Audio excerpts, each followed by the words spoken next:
Temporal facing 2, the Lorentz transformation. In my last video, I asked you to imagine the idea of a space-time diagram where you could draw the paths of objects in one direction on a two-dimensional plot marked time t versus distance x. You can imagine, for instance, if I were to travel between the Sun and Alpha Centauri, with the Sun on my left and Alpha Centauri on my right, then my path between them would look like a straight vertical line in space-time. That would represent me standing still at a constant value of at a constant value of x, while time progressed forward. Meanwhile, these sloped lines represent the paths of the Sun and Alpha Centauri moving at constant velocity from my right towards my left as time increases. Algebraically speaking, the red lines here could be described by x equals x sub s naught minus vt, and x equals x sub alpha naught minus vt, where x sub s naught is the position of the Sun at time 0, and x sub alpha naught is the position of Alpha Centauri at t equals 0. Furthermore, I could invent another variable, x prime,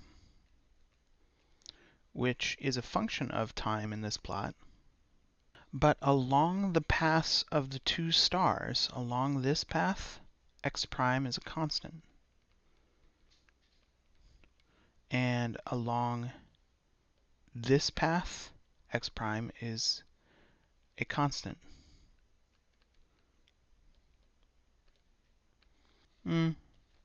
No, it's not.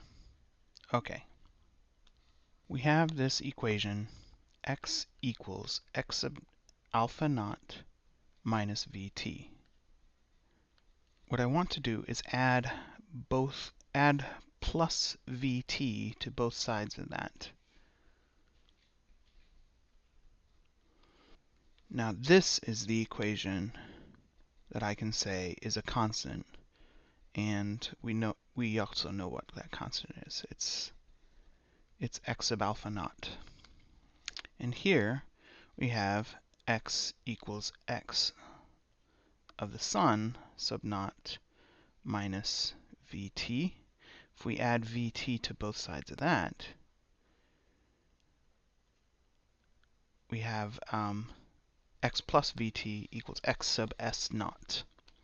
Notice here that we have this same expression in both equations, this x plus vt.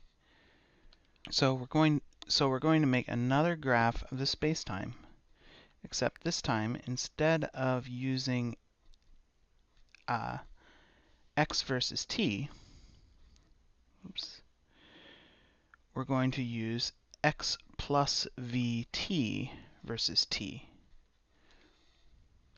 Now in this system, we have the Sun with its x plus vt equals x sub s, and Alpha Centauri with its x plus vt being x sub alpha. X sub s naught and x sub alpha naught. And our old path of x equals constant in this system becomes x plus vt, which is our coordinate, equals constant plus vt. Okay, I apologize for spending the first 5 minutes in review. You probably want me to get straight to the Lorentz transformations. But before I proceed to the Lorentz transformations, I wanted to get a sense of the scale and exactly in what manner they differ from the Galilean transformations. Essentially, they're going to do the same thing. I have a mapping of a set of events here in space-time where the Sun and Alpha Centauri are regarded as standing still, and a spaceship moves between them at a velocity v. What the Galilean transformations would do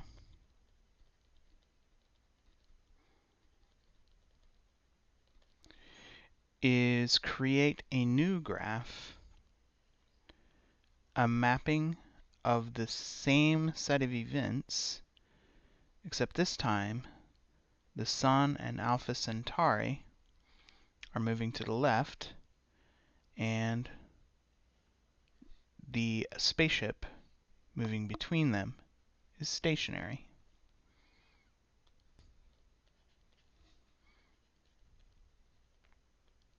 Now, let's think for a moment about moving around on the surface of the Earth and what sort of velocities we might be talking about. I've told you that the vertical coordinate is time and the horizontal coordinate is distance, but we haven't much discussed scale.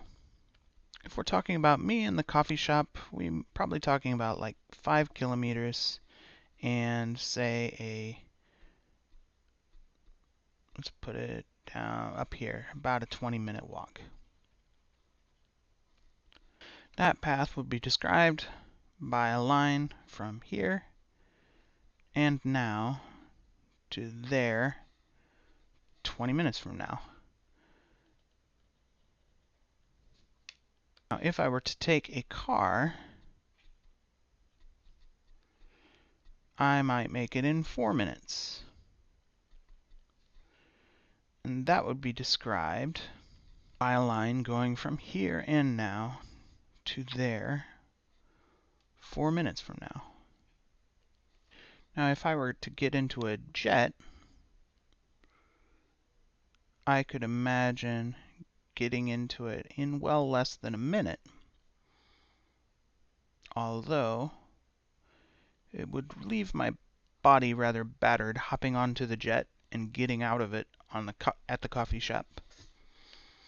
But it would appear on this plot that you can't go much faster than the jet. The speed of the International Space Station on orbit is about 7.7 kilometers per second. At the speed of the International Space Station, it would take less than a second to reach the coffee shop, to get to the coffee shop.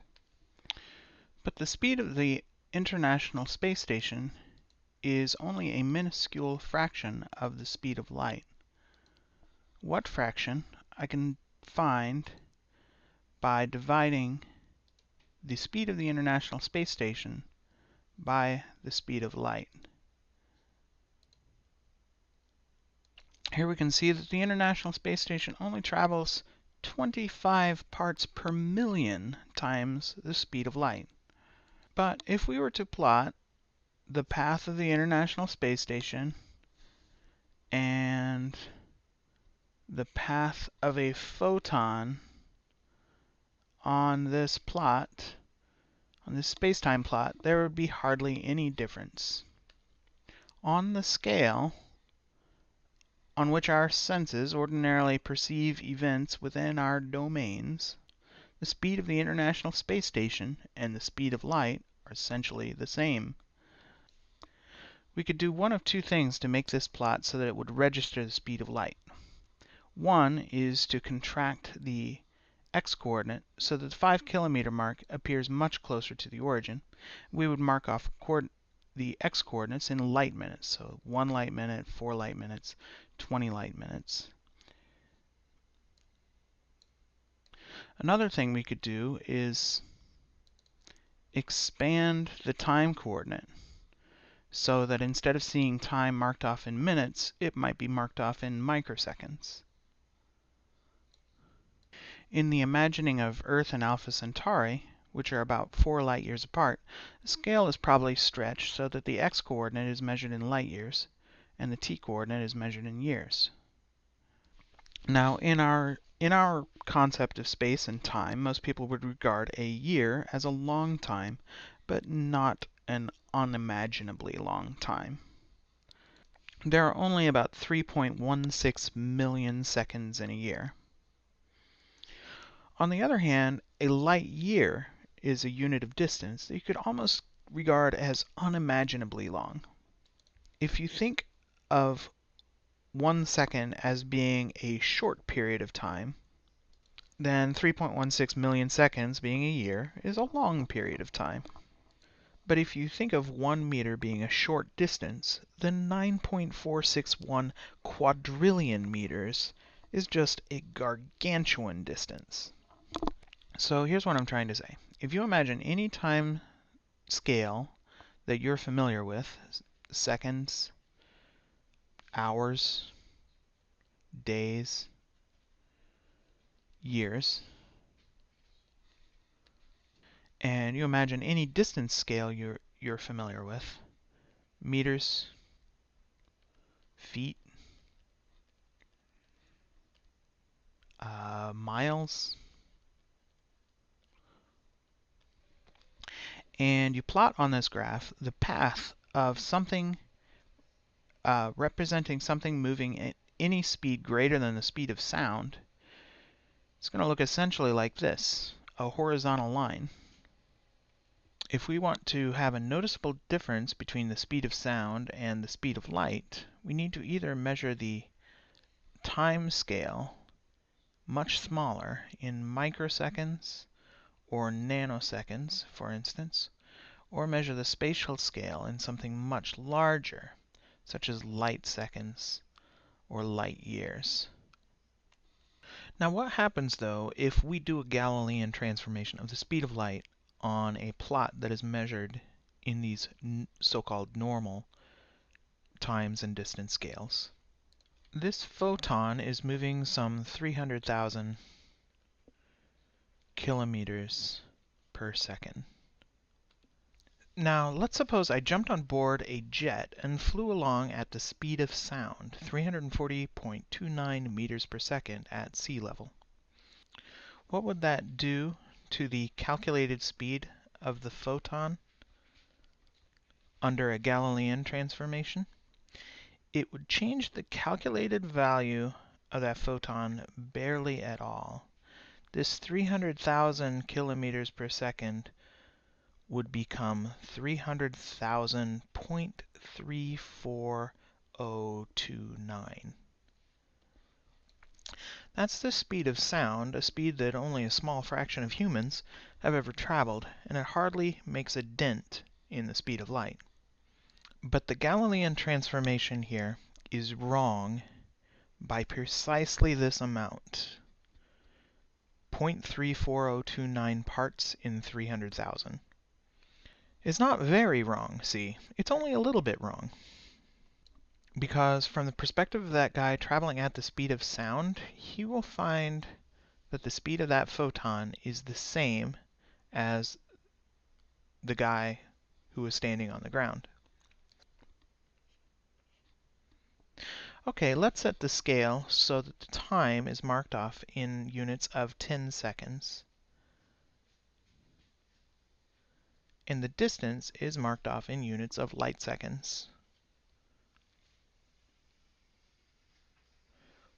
The speed of light in this diagram is going to be almost horizontal, getting only halfway up to the 10-second mark in 5 seconds.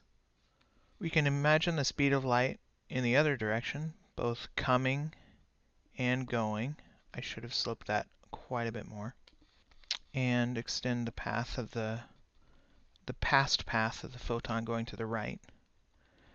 In our general conceptualization, all of these events in here, in this region, happening slightly in the future or the past, but a long distance from us, for all intents and purposes, might as well be called the present. This region down here is called the past, and this region up here is called the future. Now, In a Galilean transformation, events move horizontally in the space-time diagram. They stay at the same time coordinate, but they change their position coordinate. In a Lorentz transformation, though, events don't stay at exactly the same time coordinate. They will move along something called a hyperbolic arc.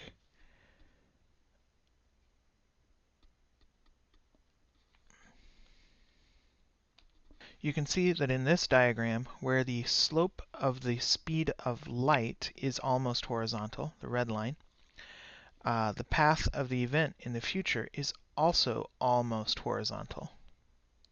Similarly, the paths of events in the past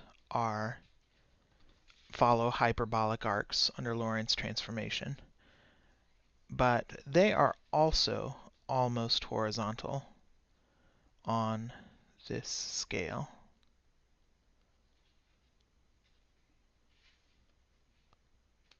The big difference between the Galilean transformation and Lorentz transformation on this space-time scale is the paths of the events in the present, which